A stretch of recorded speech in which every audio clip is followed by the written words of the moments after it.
you listening to me, Neo? Or were you looking at the woman in the red dress? I was. Look again.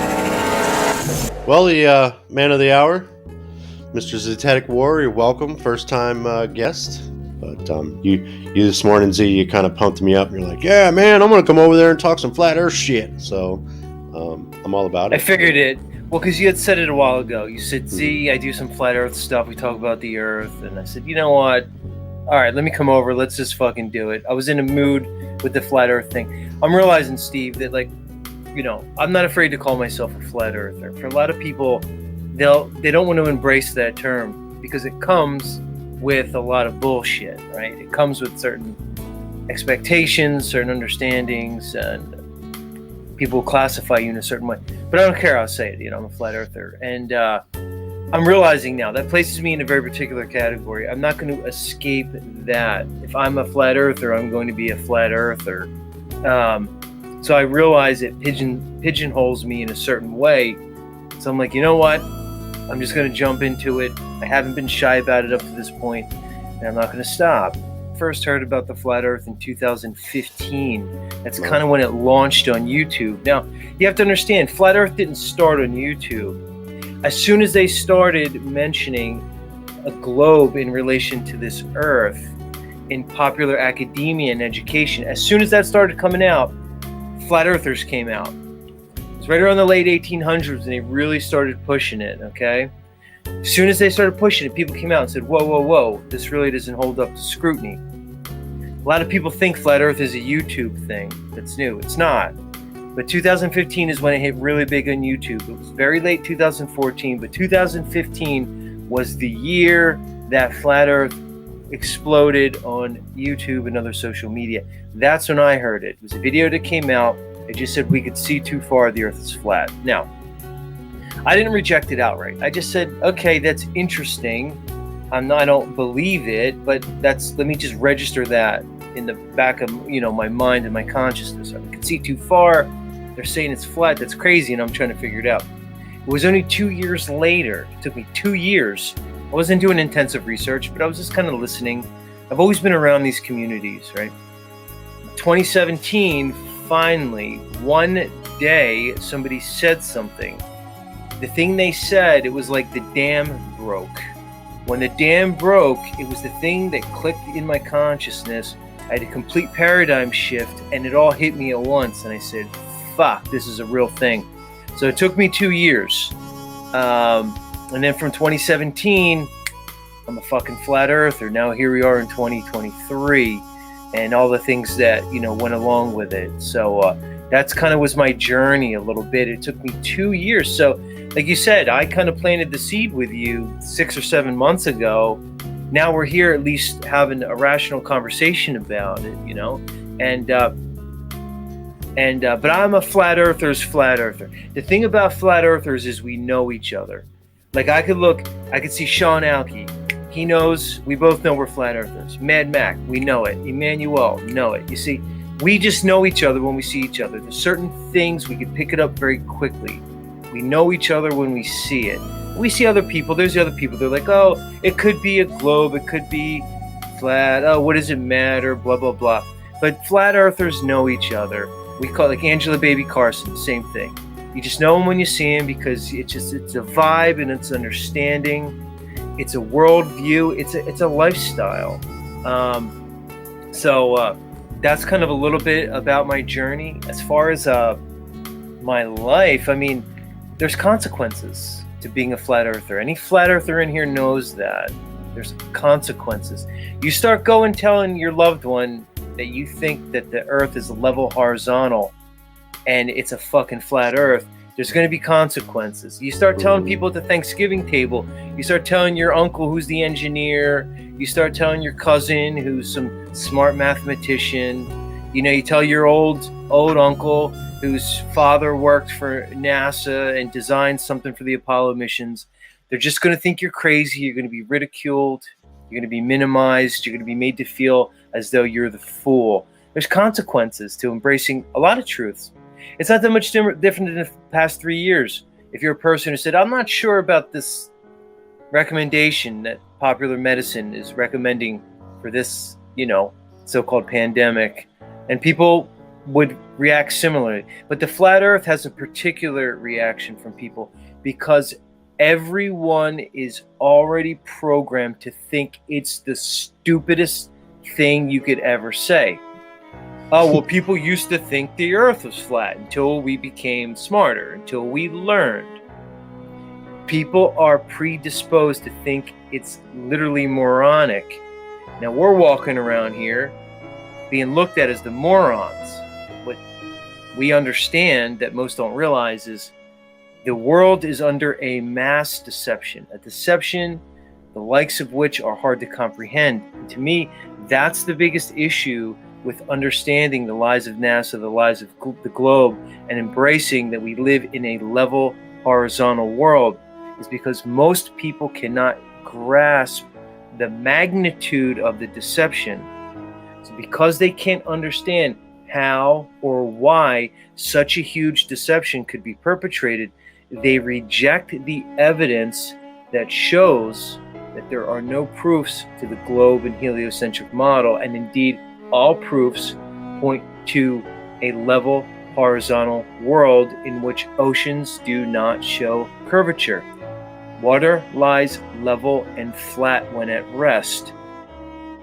That's where I like to start. How do we get someone into the conversation without making them run for the hills? You know what I mean? What is the best way to kind of attack that? Here's what I say. I always like to start with this. I like to start with logic. I always start there because the reality is when you start to have this conversation, people's minds are going to go in a million directions. They're going to say, what about all the scientists that say this? What about NASA? What about this? What about that, right? And they're going to present a bunch of things, but in reality, everything that they'll say will likely not hold up to logic, okay? So I start with the basics. I say this. Before we start talking about what this world is, let's talk about logic and who has the burden of proof when it comes to a claim. So that's what I say like this, because the flat earth is not a claim, right? The claim is we live on a rotating globe that's orbiting the sun in a solar system, which exists in a galaxy, which exists in the universe. That's the claim, all right? Not only is it a claim, it's a claim that goes against all observable reality. Meaning to say, if you never heard the subject, right? If you lived in a tribe somewhere, you were born into that tribe, you never were acquainted or introduced to popular education or academia, what do you really see, feel, and experience about this world? Do you feel like you're moving? Because they tell us we're moving at incalculable speeds in multiple directions. No, you don't feel like you're moving. The sky, you look up, you see the sky moving, right? But that's the opposite. The claim is, no, we're actually moving. The ground is moving, and relatively speaking, the sky is what's still, okay? That's your experience. When you look at the sun, you see the sun come and go. You see the moon come and go. You see the stars come and go. They're telling you that no, that's not really what's happening. That as you're watching that sun come and go, it's actually standing still, relatively speaking to you. You're the one that's moving. And the sun's not going away. It's actually going below the horizon. The sun rises and sets. My point is this. The claim is the heliocentric model. The claim is the globe. They're telling you that they know what the cosmology is. Logically speaking, the burden of proof is on the claimant. I'll say it like this, Steve. Let's talk about, say I say, Steve, I'm going to make a claim. We're missing a cookie. Somebody stole a cookie from the cookie jar, and it's you, Steve. You stole the cookie from the cookie jar, right? I just made a claim against you, right? Mm-hmm. Who has the burden? Do you have the burden to prove your innocence? or do I have the burden to prove my claim? Obviously, the burden's on me. Let's look at a court of law. Right. If you claim, if somebody claims you killed somebody, there's no burden on you. You don't even have to speak in your trial. The burden is on the one making the claim to prove it. That's logical. So I always bring down the logic. I say, there's a claim being made. There's a claim being made that we know what this place is. We know the cosmology. So I say this, okay, you make the claim, where's the proof? I and others like me who consider ourselves flat earthers, we are under no obligation to prove a flat earth. We're under no obligation to even disprove your claim. You need to prove it. When in the absence of evidence and proof for your globe, where do we stand? So you ask where to start, that's where we start. Where's the burden? Because people always say to me, prove to me we live on a flat earth. Tell me, okay, if it's not what science is saying, science in quotes, if it's not what the cosmologists and the astrophysicists are saying, if it's not what NASA's saying and all the governments, then what is it, Z? You tell me. And I say, well, let's back up. The claim is the globe. The claim is we're orbiting the sun. Where's the proof? Show me the proof. All right. So I would encourage anybody who wants to go down that road to try to prove the globe. If you do so, like probably every flat earther here, and I can tell there's many in the chat, if you try to prove the globe, you will find there are indeed no proofs, and it's actually the opposite. All evidence, all applied physical science, and all demonstrable reality points to a world where all water lies level and horizontal, and there's no movement, all right? Now, we can go from there, but I bring it back to logic. You made the claim, you support the claim, prove it. I'm not going to claim any model. I say I'm a flat earther because it's a term that I can use to identify myself to other people who resonate on this. What I'm saying is there's no proof of the globe, and water and the oceans, and when water is at rest, all evidence shows no convexity, or I should say there's no proof of convexity.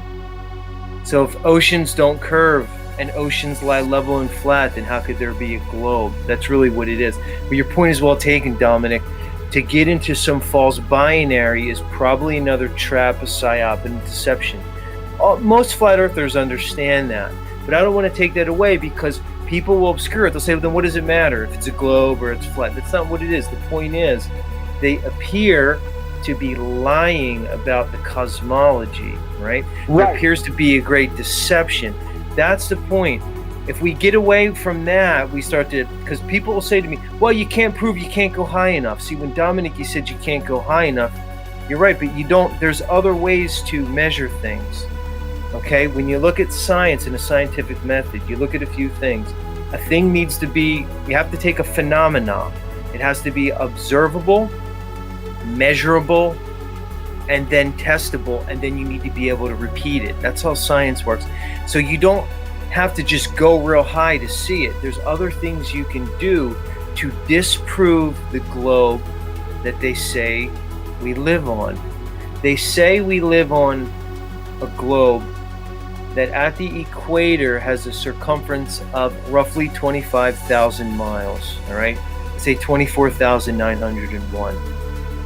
Based off that number, it's very easy to calculate the diameter and then the radius of this supposed globe, the sphere.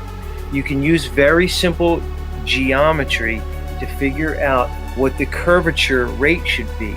You can convert the geometry into a trigonometric calculation to show very clearly what the curve rate should be. When you do that, you find very, very, very definitively that there is no curvature at all to be measured. The reality is we can see things way too far, to the tune that if this Earth was indeed a globe, it would be orders of magnitude bigger than the roughly 25,000 mile circumference that they tell us. It would be millions of miles large. It would throw off all the math. It would throw off everything they have. The reality is, based off the size of the globe they tell us, based off the numbers they give us, there is no demonstrable curvature. That is the meat and potatoes of this thing. If you want to talk about long distance observations and the numbers, we can get into it. I'm perfectly willing to go there, and I can show other basically evidence that disproves their globe claim. That's all I'm saying here is we can disprove it. I'll give the floor back up in a second. I just want to say this. And the other thing about logic is, just because I can show you what a thing is not, I am logically not compelled. There's no compulsion for me to show you what it is. Just because I could disprove something doesn't mean I have to give another theory. That's not logical. Just because I could say, I could say there's no way Steve, the head motherfucker in charge, stole the cookie from the cookie jar, because I can corroborate that he was in a different location when that cookie was stolen. Just because I can disprove their claim that he stole the cookie, I don't have to then come in and try to prove who stole the cookie from the cookie jar. That's not me. I didn't make the claim. I don't have to then give another claim about what this place is, then how do things fall down, what is the sun and moon and stars really doing. That's not logical. And then her question was, and I hear it a lot, is, well, why is everybody lying, and how are all these people able to keep this lie? It's always the question. That's why I start off, because it's always, why is the lie, why and how, why and how. That's why I always go to logic, because the reality is, look, why they lie is a completely different question than the thing at hand. It's like showing, okay, Steve, and I know you wanted to talk snafu, but I'll try to be quick on this one. How would you logically approach a situation if you and I walked into a room, Steve, and we're like detectives, right? We're detectives, and they call us in, and there's two dead people on the floor. Let's just say one dead person on the floor. There's blood on the wall. There's a gun. Things look fucked up. What's the first thing we're going to do? We're going to say, what? Are we going to say, why would somebody kill this person? We don't even know if somebody killed them. They could have blew their own fucking head off, right? See, it's jumping to the conclusions. You wouldn't walk in and say, what's the motive? You would say, what happened? Was this person murdered? Is this a homicide? Was it an accident? We would gather evidence. After we gathered the evidence and we made certain conclusions, then we would begin to ask, what's the motive? See, everybody wants to jump to the motive because that's where their mind's going to go. Everybody goes there. The thing you need to do is evaluate the evidence first, because the reality is you don't know why somebody would lie. There's a million reasons why they would lie about the globe. I can sit here and give you and like people, like your wife, my reasons. I could say, well, here's why they would lie and here's how they would lie. That's only conjecture. I'm talking about demonstrable applied physical science. When you keep it to reality, when you keep it to objective reality, the lie, the reason, and the why and the how of the lie really become very, very, become much less important. Answer Steve's question. I'm going to give you, instead of a model, I'm going to give you the map that the militaries use, okay? So when you see all the plannings for both world wars, and even right now, they don't use a globe, they don't use the Mercator projection. The most accurate map used for navigation by the militaries and by the commercial industry is the 1892 Gleason's map. You could look it up and pull it up if you want. That is very likely, based off all practicality, the closest map to this actual 1892 Gleason's map. All right, this isn't a model. This is the map that is used in war games, in exploration and navigation. You'll also notice, Steve, this map represents the map seen on the UN flag. If you pull up the flag of the United Nations, you will see the same representation on there, which to me doesn't prove anything, but it's at least interesting. What you'll notice is what you said. You have the North Pole in the center, no big surprise, but notice there's no southern hemisphere. The quote-unquote southern hemisphere, which is basically the latitudes which are south of the equator, are represented here. As Snafu said, Antarctica is represented as a ring that surrounds the world, as opposed to a continent on the bottom of a globe. All right? This is the map that is used practically in this world. It's not the Mercator projection that they showed you in school, the one where you saw the world laid out, like if they unwrapped a globe. Right. It's certainly not a globe. This is the one. Now, to go back to the model that I'm not claiming, but the model that's espoused by the majority of the quote-unquote flat earth community, you would see the sun, the moon, and all the heavens, basically the stars and the so-called planets, would all be rotating clockwise, okay, around. So the sun and the moon would move in a clockwise fashion around the world, around the stationary world. Again, I'm not making that claim. I'm presenting this as the most common understanding espoused by the flat earth community. And the most common flat earthers that you'll see presenting on YouTube will likely use this map. What you'll notice is everything north of the equator, which would be the so-called northern hemisphere, matches up on this map and the globe. So everything on the globe and this map is identical. Once you get below or south of, I should say, the equator, that's where you see the difference, okay? And we can go from there. So it's just, when you ask for a model, I'm pointing you to the map that is used demonstrably. The main proofs of a level and horizontal world is that we can see too far. The other thing is, rivers would not be able to exist on the globe. I'm going to give this one to you, Steve, which is my favorite proof. My favorite disproof of the globe is the Nile River. The Nile River is a 4,000-mile river that generally runs straight, has a few twists and turns. I already said that they tell us that the circumference of this globe at the equator is 25,000 miles, all right? Let's just round it to 24 for easy math. If they're telling us that we have a Nile River that's 4,000 miles long and a circumference of this world that's 24,000 miles, that means the Nile River is 1/6 of the circumference of the whole globe. Are you following me, Steve?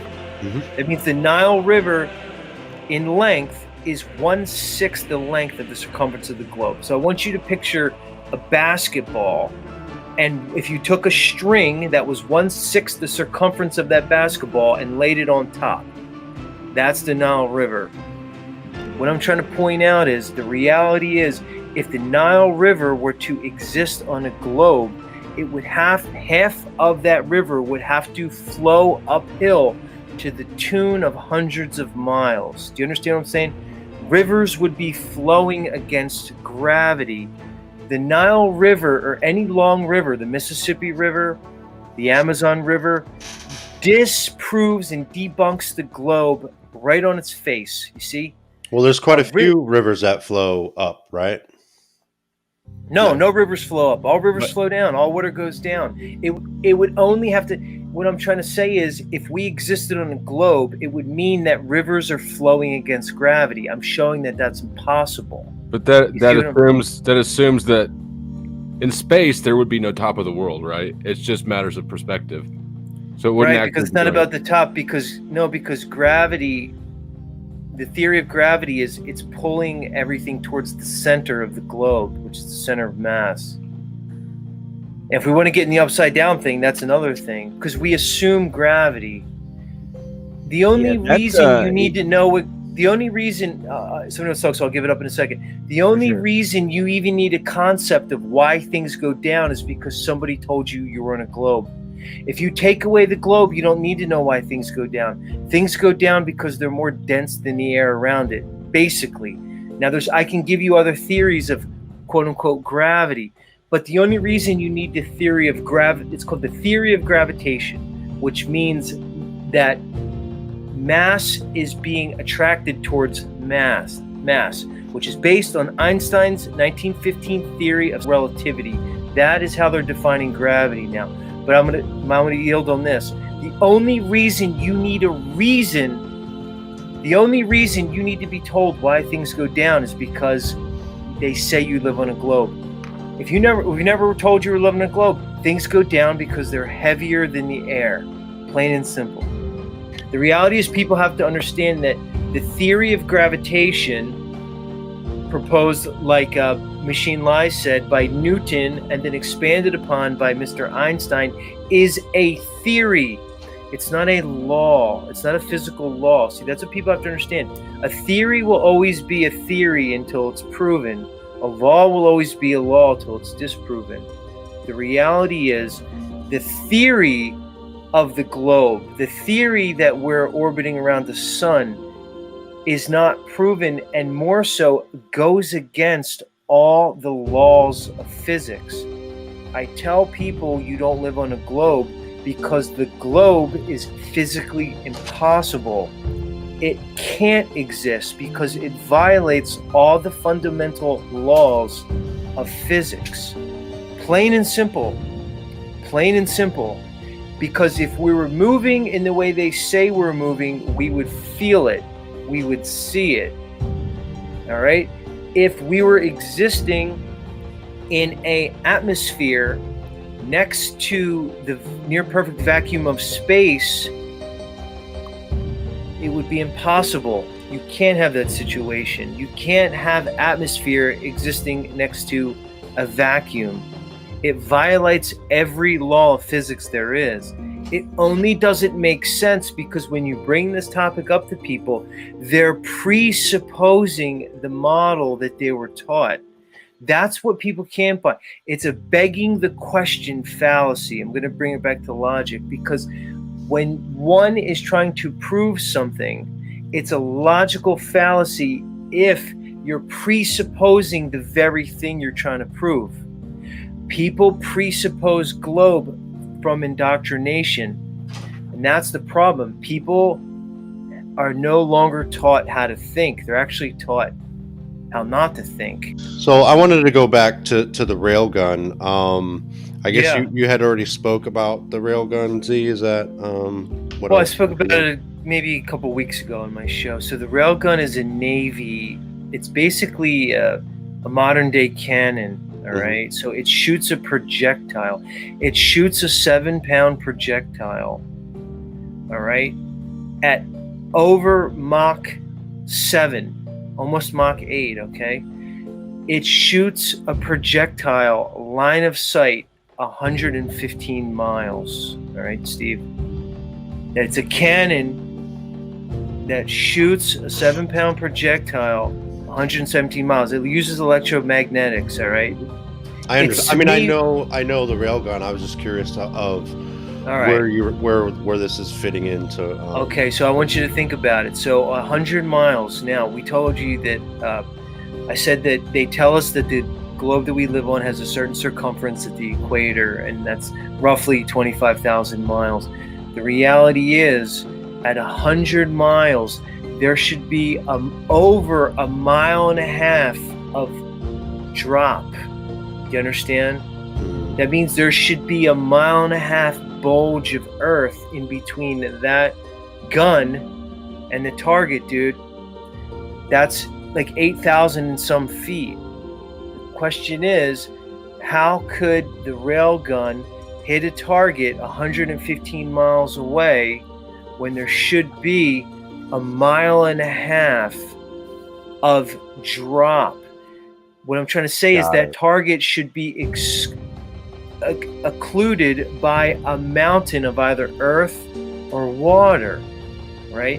What I'm trying to say is The railgun, its existence debunks the globe on its face. The railgun could not function on a globe. Not only that, everybody says Coriolis. We're all told snipers have to account for Coriolis. If a sniper would have to account for Coriolis, imagine how much they would have to factor in Coriolis at 115 miles away. You would have to know the direction you were on, you'd have to know the latitude, and again, the direction you were facing. The point is the existence of the railgun and the fact that it could hit a target 115 miles away, a line of sight, debunks the globe on its face. It's impossible. And many things about the military, because I'm assuming you have a number of military listeners, there's many things in the military that debunk the globe. I want you to think about this, Steve. Say you have a submarine. That periscope comes up out of the water. That periscope can see a boat at putting pretty much this measurements that exceed what the curvature rate should be by magnitudes. That periscope debunks the globe. You have to remember, guys, if we live on a globe that's 70% water, that water has to bend and curve. That's the part that people have a hard time understanding. What I'm telling you is all evidence points to a reality where water, when at rest, lies level and horizontal. Water level is what we use to define level. You use a spirit level. All large-scale geoengineering projects are based off simple Euclidean geometry, which works on level and plumb, square. There's no earth curve calculated anywhere in a large-scale project. I'll put it like this, Steve. Say we want to build a bridge, right? Me and Steve, they're commissioning us to build a bridge, right? We're both engineers. We're going to build it over a large body of water. You see how big some of these bridges are, right, Steve? Some of these bridges are huge, like in China. They go on for miles and miles. Now, you're on one side of the lake, the river, whatever, I'm on the other side. So we're going to start building this bridge, but you're going to do the one side and I'm going to do the other side, and our projects are going to meet in the middle, okay? The reality is, when I'm building my part and you're building your part on the other side of the water, we're not building up to account for earth curve. We're doing everything level and horizontal. If you build a tunnel, like the channel that goes under the English Canal, there's no earth curve. Canals. The Suez Canal debunks the globe on its face. It couldn't exist on a globe. The water would not stay in on a globe. It has no locks. The Suez Canal on its face debunks the globe. I'm pointing out things that exist. They're phenomena. They're not theory. You understand? The railgun exists. The Suez Canal exists. The Nile River exists. Periscopes exist. Lighthouses exist. Radio waves, radio transmission exists. Sonar exists. The existence of all these things disproves the globe. Nobody just wants to talk about it. Let's just go by what the military apparently was doing, what they tell us, all right? And in the late 50s, they apparently did an operation down in Antarctica, apparently led by this Admiral Byrd guy, all right? And actually it was after World War II. And they did what's called, it's called Operation High Jump. And they went down, supposedly down in quotes, to Antarctica, and they explored it. Apparently what they found was very enlightening. Very enlightening. Says about it is crazy. It's like, talking about a hole and like stuff coming out of it. Isn't that right, Z? That was with the North Pole. He went to the North Pole too. Yeah. That's a different story, but similar. He went to both of them.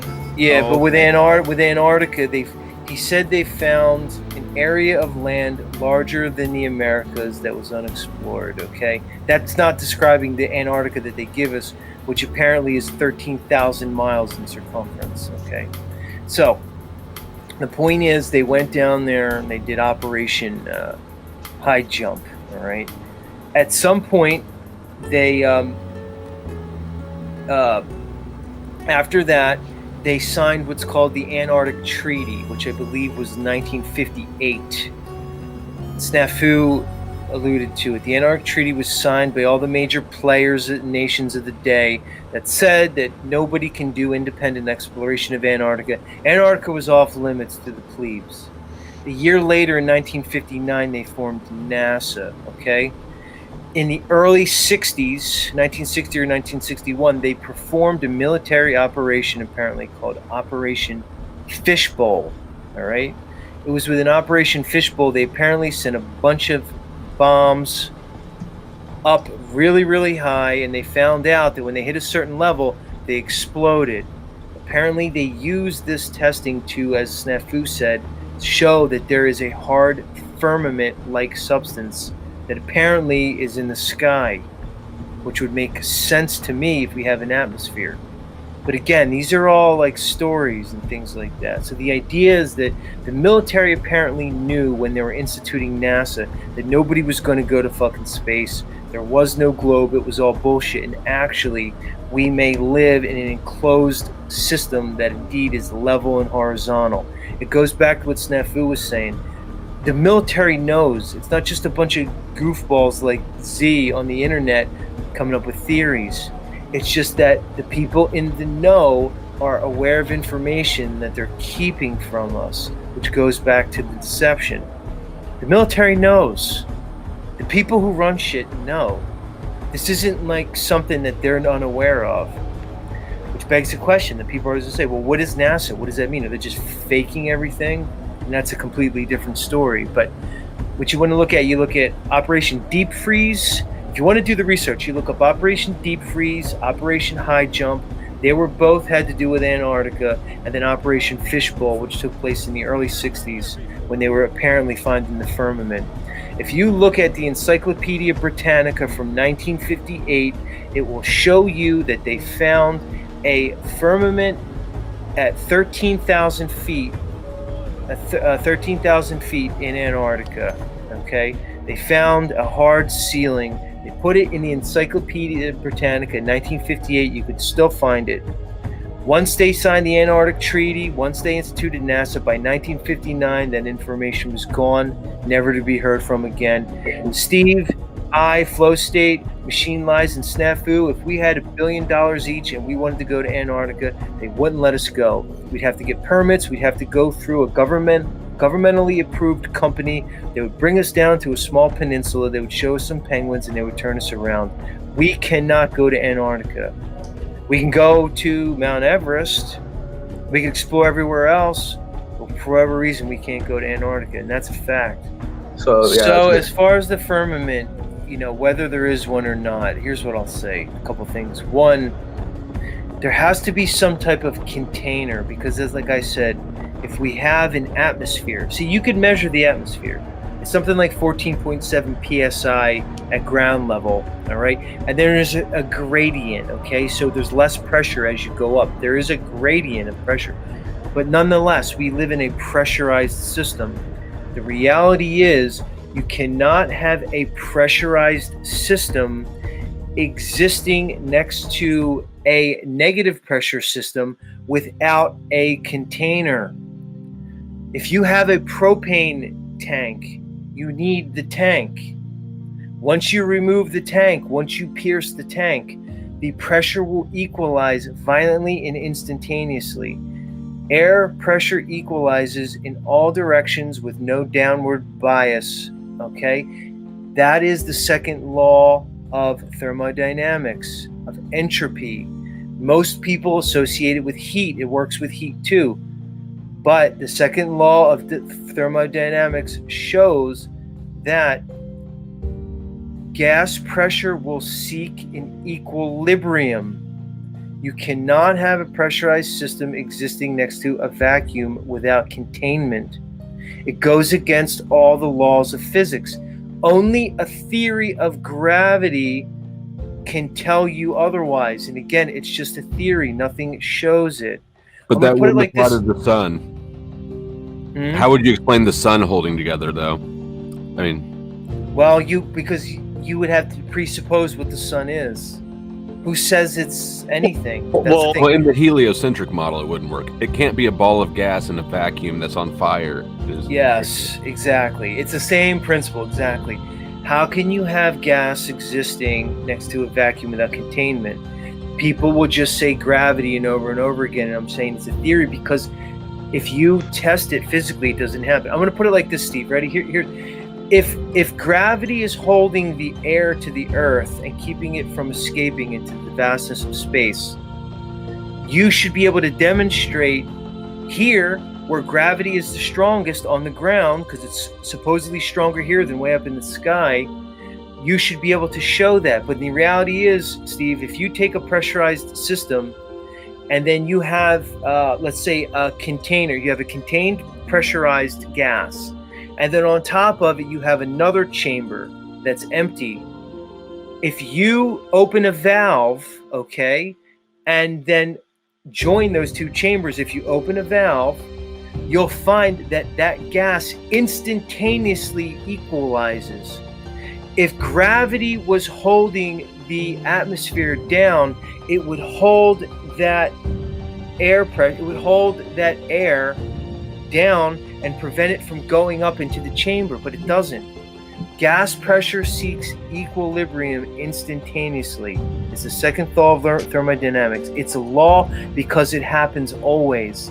They only tell you that the reason we have an atmosphere existing next to a near perfect vacuum is because of gravity, but gravity demonstrably does not hold air particles down, even at sea level where gravity should be its strongest.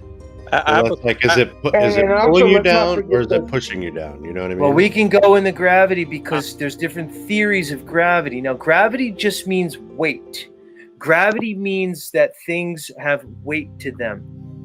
What we're talking about really is the theory of gravitation, which goes back to what Machine Lies said, instituted by Newton in the 1600s and expanded into Newtonian concept of the Einsteinian concept of gravity, which is based on the bending and warping of space-time. But the reality is, if you ask me why things go down, I can tell you very simply, because they're more dense than the surrounding air or the surrounding water or whatever the medium is.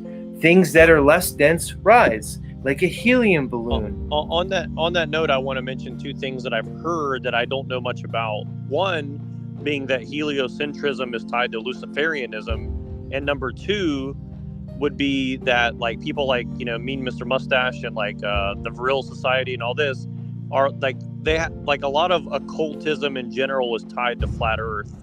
Do you know anything about those two aspects of it? Because it seems to keep coming up the more I try to find out like the why question. All right, here's what I'll say. You said heliocentrism. Here's what you said, heliocentrism. Helios is a sun god. You can look it up. There's a sun god, Helios.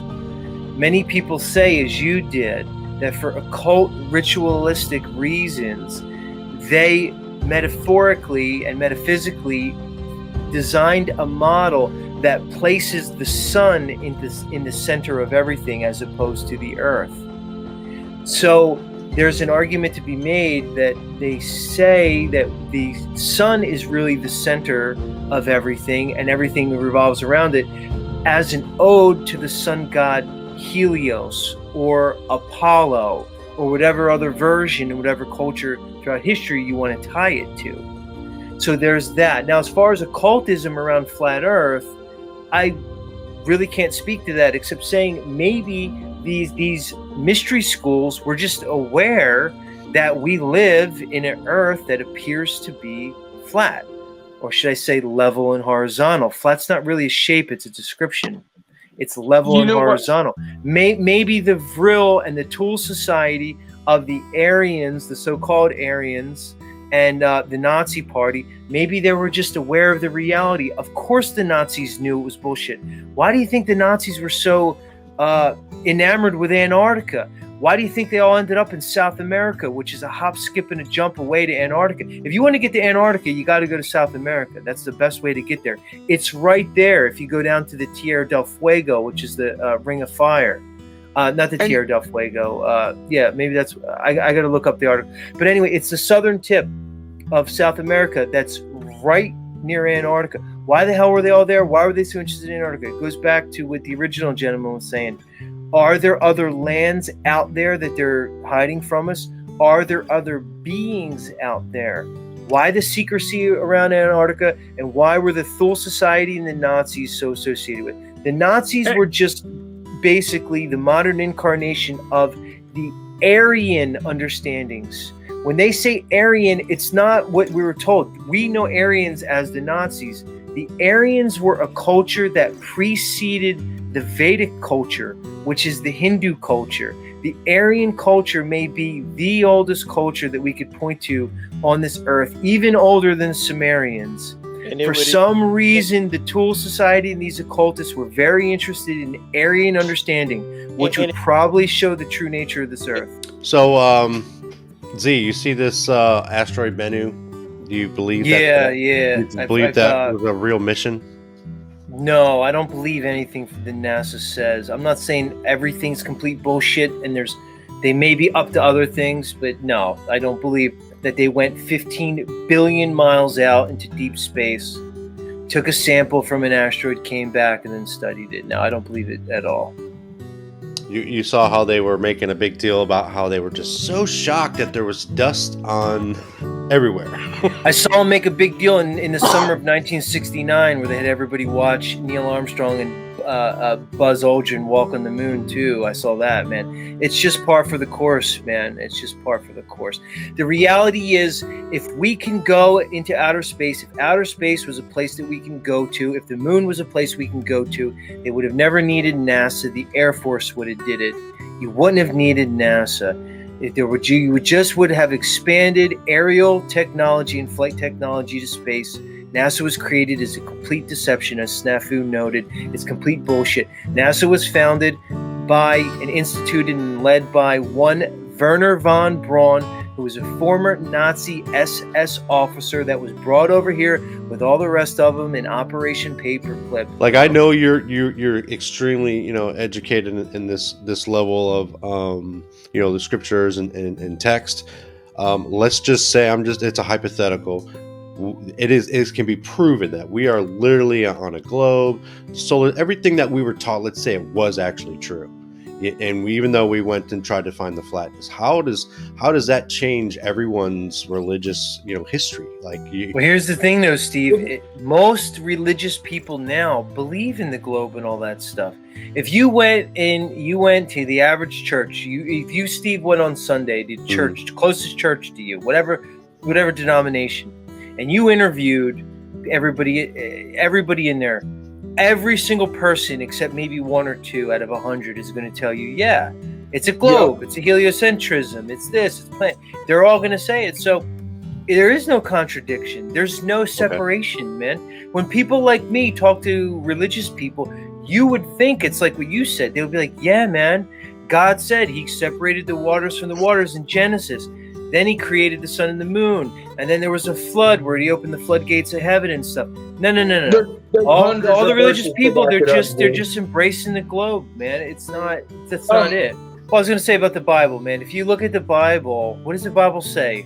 It says the world was created by God in a very specific way. It describes it in a very specific way, all right? If somebody was strictly doctrine following Bible believer, they should no way believe in a globe. It's completely contradicted by scripture. That doesn't mean that proves anything. I'm just making a point. I'm not saying scripture proves a flat earth. I'm not even saying that because I or anyone else adheres to scripture that made him become a flat earther. The reality is, Steve, that it's the opposite. When people discover they've been lied to and they live in a level horizontal earth that could be called flat, that brings them back to spirituality because they realize, oh, if it's not what they're telling me, if it's not a big bang, that means it's not evolution. It means that we live in a creation, and a creation implies a creator. You see? So you asked me why I think they're lying about this. Right. And it shows what the reality is, because once you can see through this lie, you realize that they're colluding in the fake space presentation. It means the Russians and the US, as they were presenting us a Cold War, were colluding with this fake space presentation. It means now these seemingly oppositional countries are all colluding, whether it's China, USSR, India. Everybody, 99.99% of the population of this world is under the belief that they live in a infinite universe with ever-expanding galaxies. They're under the belief that they themselves evolved over billions of years from a single-celled amoeba.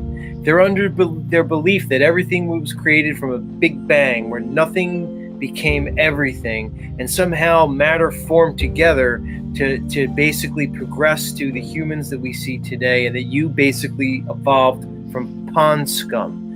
Everybody just believes it. No one's just thinking about it, but it's a belief. It's an underlying, a foundational understanding that people hold unconsciously. Based off that belief, people behave in certain ways, because most of our thoughts and actions and behaviors are based on the unconscious, stuff that exists below our conscious mind. Based on these beliefs, people behave and act in certain ways that makes them very malleable and subject to control. Because when you believe that everything came from a big bang, and when you believe that you evolved over billions of years from a single-celled amoeba, you have an understanding that there's really no God in that situation. There's no higher deity, okay? So why would they lie? I don't know. Because if they can trick you away from noticing the creation, that for me and people like me is quite obvious, they can trick you away from understanding that there is a creator. That's why I think they lie. Other people could say other reasons. They could be including more land. But the flat earth has a particular reaction from people, because everyone is already programmed to think it's the stupidest thing you could ever say. Oh, well, people used to think the earth was flat until we became smarter, until we learned. People are predisposed to think it's literally moronic. Now we're walking around here being looked at as the morons. What we understand that most don't realize is the world is under a mass deception, a deception the likes of which are hard to comprehend. To me, that's the biggest issue with understanding the lies of NASA, the lies of the globe, and embracing that we live in a level horizontal world, is because most people cannot grasp the magnitude of the deception. So because they can't understand how or why such a huge deception could be perpetrated, they reject the evidence that shows that there are no proofs to the globe and heliocentric model, and indeed all proofs point to a level horizontal world in which oceans do not show curvature. Water lies level and flat when at rest. Everything they do is occulted, all of it. It's ritualistic. It was carried through the mystery schools. Most of it is based off the ancient mystery school of Hermeticism, instituted through the Kabbalion. This is what they follow. This is very likely. You see it in the mystery schools. You can see it in things like the Theosophical Society that was brought up. You can see it in the Golden Dawn. Okay, you can see it through all the principles of Hermeticism. These are mystery schools. It appears as though the true information has been carried by the elites throughout the years. It's been obscured from the average plebe, all right? And they presented us with a religion, a cosmology, an educational system, and a history that appears to be completely made up and instituted for control and deception. That's the sad reality. And it goes back to what I said at the beginning. Most people cannot grasp the magnitude of such a deception. So in the face of information that contradicts the reality that's been presented to them, they will reject it because they are not prepared to face it, because the information challenges their entire paradigm, their worldview, the lens through which they see this world. Our very identities are based on the deception, on the conditioning. To embrace the things that we're talking about tonight challenges one's identity, the foundational way that they view themselves in this realm. It's too hard. It's too hard for people to let go. So they will abandon logic and they will emotionally cling to the fantasy that's created for them, because the consequences of opening oneself up to the truth is too difficult for almost everybody. It's proclaimed by the so-called authorities, and it's placed into our consciousness from the earliest age that we can even view anything. The earliest cartoons, TV shows, school, it's all about evolution, dinosaurs, solar system. These things were presented to us at such a young age. We presuppose them as fact when the reality is they're nothing other than belief. They just present a time frame that's so great that it just boggles your mind. It's the same thing they do with the astronomy. They just give you these stars that are so far away, trillions of miles away, multiple light years away, that it just boggles your mind.